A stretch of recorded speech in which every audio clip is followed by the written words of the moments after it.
একমাত্র ছেলের স্কুলের যাতায়াতের জন্য উপহার হিসেবে সাইকেল কিনেছেন বাবা, কিন্তু ঢাকা থেকে সে সাইকেল গ্রামে নিয়ে যেতে লাগবে বাড়তি ভাড়া। আব্দুল্লাহপুরে এসে আমার কাছে সাইকেলটার দাম টিকিট চাইলে 2000 টাকা, আমার কাছে আছে 2200 টাকা। একদিকে ছেলের স্বপ্ন পূরণ, আরেকদিকে আর্থিক সংকট। বলছি গাইবান্ধার মোহাম্মদ রাজুর কথা। ঢাকার নাখালপাড়া লুকাস মোড়ে গত 15 বছর ধরে রিক্সা চালান তিনি। ছেলের স্বপ্ন পূরণের জন্য কয়েক মাস আগেই কিছু টাকা জমিয়ে কেনেন একটি সাইকেল।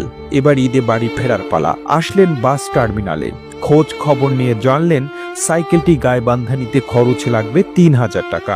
এরপর পকেটে হাত দিয়ে দেখেন আছে মাত্র 2200 টাকা। এই টাকা খরচ করলে পরিবারের জন্য কিছুই থাকবে না। ছেলের হাতে সাইকেল পৌঁছাতে হবে সেই হিসেব কষতে রিকশা চালক রাজু পুরো ঝুঁকে নিলেন 2 পায়ের উপর। ঈদের খরচ ও সাইকেল পরিবহনের সমাধান খুঁজতে 200 কিলোমিটার পথ নিজেই সাইকেল চালিয়ে যাবেন বাড়ি। যেই কথা সেই কাজ। 5 জুন বৃহস্পতিবার ভোর 5টায় সাইকেলের প্যাডেলে মহাখালী থেকে গন্তব্য শুরু হয় গাইবান্ধার তালুক জামিরা ফকিরহাট।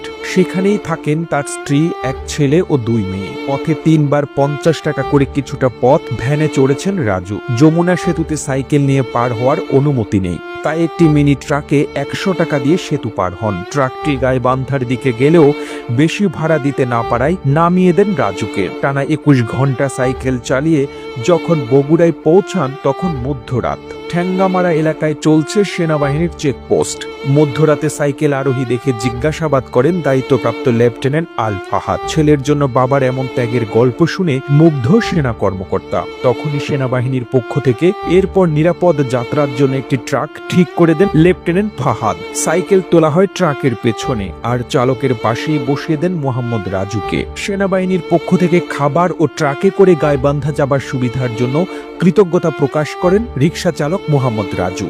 প্রতিবেদনটি তৈরিতে তথ্য ও উপাত্তের সাহায্য নেওয়া হয়েছে বাংলাদেশ প্রতিদিন নামক সংবাদপত্র থেকে। আর এতক্ষণ আপনারা সঙ্গে ছিলেন বিশ্ব বাংলার। সেই সঙ্গে আপনি বাংলাদেশের কোন জেলা থেকে এই ভিডিওটি দেখছেন আমাদের কমেন্ট করে জানান। আমরা পরবর্তী ভিডিওতে আপনাকে ধন্যবাদ জানাতে ভুলব না। এতক্ষণ বিশ্ব বাংলার সাথে থাকার জন্য অসংখ্য ধন্যবাদ।